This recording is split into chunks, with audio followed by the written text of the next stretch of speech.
Despite my morbid nature as a child, there's nothing that can prepare you for seeing someone butterflied open. I've done a whole plethora of criminal cases. I've done everything from women who have been dismembered, torn apart, stabbed. I've dealt with cases of fathers taking their gun on their children and their family. Pretty much any crime you can imagine, just about seen. When you die, your body immediately begins to decompose. The smell is indescribable. If you've ever seen a dead animal that's really decomposed, it's pretty much the same thing. Most people have never smelled decomposition before, and once you do, it's something you can never truly forget. Seeing the victims makes you think to yourself, they were alive once, they faced trauma, they had lives, all of it gone now as they sit on the table in front of you.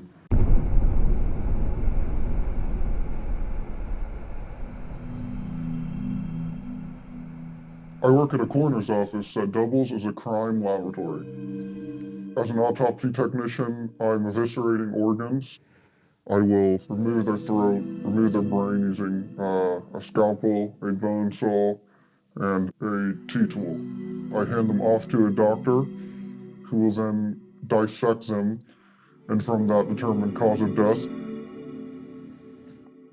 I definitely like the aspect of helping to bring justice to victims of murder and other horrific crimes. There was one case where a female had been stabbed to death by a man, and while doing evidence, I had found underneath her fingernail the possible fingernail of her attacker as well as some dead skin. It was the very aha moment of this doesn't belong to her.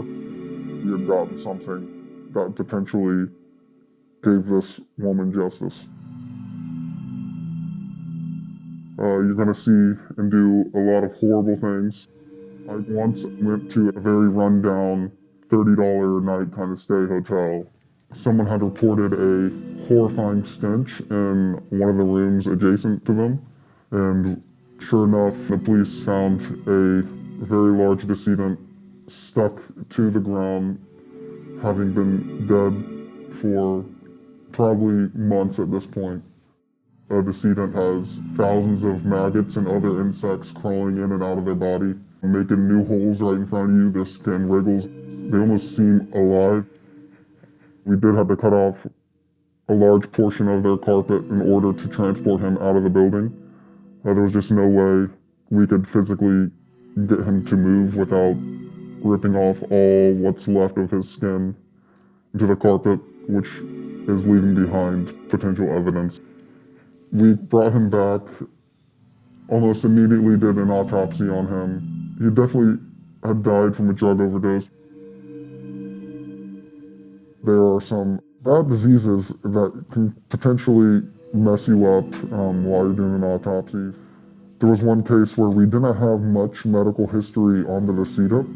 When I opened up the decedent's skull cap, I saw a large chunk of veins were this dark greenish color. Lo and behold, meningitis right there on the brain. I've been overwhelmed on plenty of occasions. Once, while retrieving a body from a rack that was taller than I was, I had gone to pull it out, and all the liquid in the decedent had soaked through the bag. I got splashed from about neck down, covered in his blood, and all I was wearing was like typical nurse scrubs you'd see. Just a feeling of cold blood all over me and some giblets of fat that were on me. I immediately got sick to my stomach. I didn't vomit, but just feeling it all over my skin and the realization that this guy is on me made me nauseous, and I ran to the bathroom, tracking blood everywhere, and took a shower, and that was the longest shower I've ever taken. When we're doing autopsies, we play music through a speaker. That's one way to kind of disconnect yourself from the person you're about to cut open. We do try to keep a lighthearted mood. I remember specifically turning around to my manager who was in the suite and saying, "You're not going to believe what I just found in this guy's butt." I found 3 sex toys on decedents, 2 male, 1 female. The men both had dildos in their rectums as well as women's undergarments.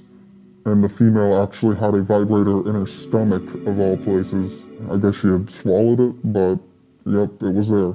It was just a giggle for a moment, and we proceeded on with our jobs. It does kind of chip away at you a little bit when you're doing this kind of job. It makes me scared for the future because there are some truly evil people out there, and they look like everyone. You can never tell when someone's evil. Even if someone died for an innocent reason, it's not natural to see them butterflied open, rib chest plate open, all their organs out of their body. It's just not natural, and it's something that impacts your mind no matter how strong you are. Death is one of the biggest taboos for most people. We're all barreling towards this inevitable demise. The death industry is a very important industry because it deals with the thing that nobody wants to deal with.